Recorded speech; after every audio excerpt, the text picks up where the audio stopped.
गांव का नाम था सोनपुर। ये गांव चारों तरफ हरे भरे खेतों से घिरा हुआ था। सुबह होते ही पक्षियों की चहचहाहट, बैलों की घंटियों की आवाज और मिट्टी की सोंधी खुशबू पूरे गांव को जगा देती थी। इसी गांव में रहता था एक ईमानदार और मेहनती किसान, रामदीन। रामदीन के पास ज्यादा जमीन नहीं थी, बस 2 बीघा खेत और एक पुराना सा कच्चा घर। परिवार में उसकी पत्नी सीता, बूढ़ी माँ और 2 छोटे बच्चे थे। गरीबी उनके घर की स्थायी मेहमान थी, लेकिन रामदीन के चेहरे पर कभी शिकायत नहीं दिखती थी। रामदीन मानता था कि मिट्टी कभी धोखा नहीं देती, बस उसे समझना आना चाहिए। हर सुबह वह सूरज उगने से पहले उठता, माँ के पैर छूता, खेत की ओर निकल जाता।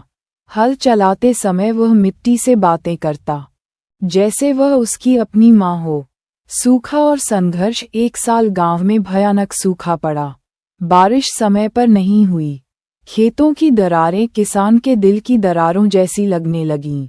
आसपास के कई किसान हिम्मत हार चुके थे। कोई शहर चला गया तो कोई कर्ज में डूब गया। रामदीन के पास भी पैसे नहीं थे। बीज खरीदने के लिए उसने साहूकार से कर्ज लिया।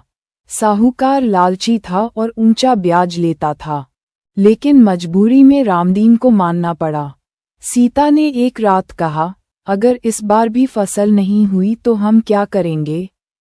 रामदीन ने आसमान की ओर देखते हुए कहा, भगवान और मिट्टी पर भरोसा है। जब तक हाथ पैर चल रहे हैं, हार नहीं मानूंगा। एक बूढ़े साधु की सीख। एक दिन खेत में काम करते समय रामदीन को एक बूढ़े साधु मिले। उनके चेहरे पर शांति थी। साधु ने पानी मांगा। रामदीन ने बिना सोचे अपना पानी का लोटा दे दिया।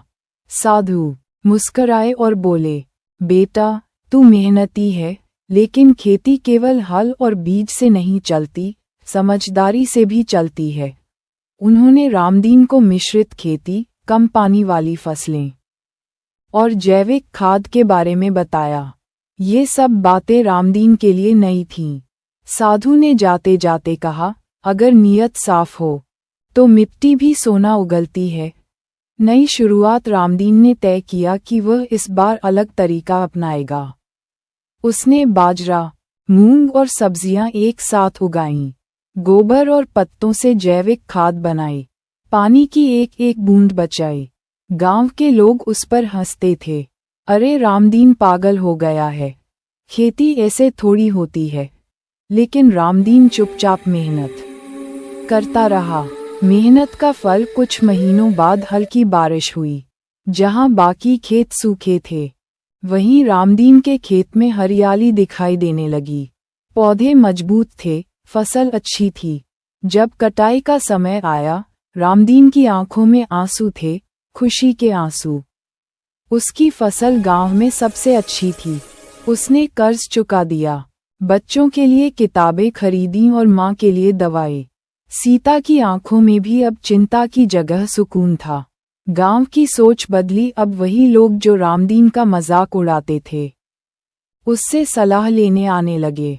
रामदीन ने किसी को मना नहीं किया। उसने सबको वही सिखाया जो उसने सीखा था। धीरे धीरे सोनपुर गांव बदलने लगा। किसान जागरूक होने लगे, कर्ज कम हुआ, आत्मविश्वास बढ़ा। एक दिन गांव के स्कूल में बच्चों से पूछा गया, तुम बड़े होकर क्या बनना चाहते हो? एक बच्चे ने गर्व से कहा, मैं रामदीन काका जैसा किसान बनना चाहता हूँ। कहानी की सीख। रामदीन समझ गया था कि असली अमीरी पैसे में नहीं, सम्मान और आत्मसम्मान में होती है। उसने साबित कर दिया कि किसान सिर्फ अन्नदाता ही नहीं, बल्कि समाज का मार्गदर्शक भी हो सकता है। आज भी जब सूरज सोनपुर के खेतों पर उगता है, तो मिट्टी की खुशबू के साथ रामदीन की मेहनत और उम्मीद की कहानी हवा में तैरती है।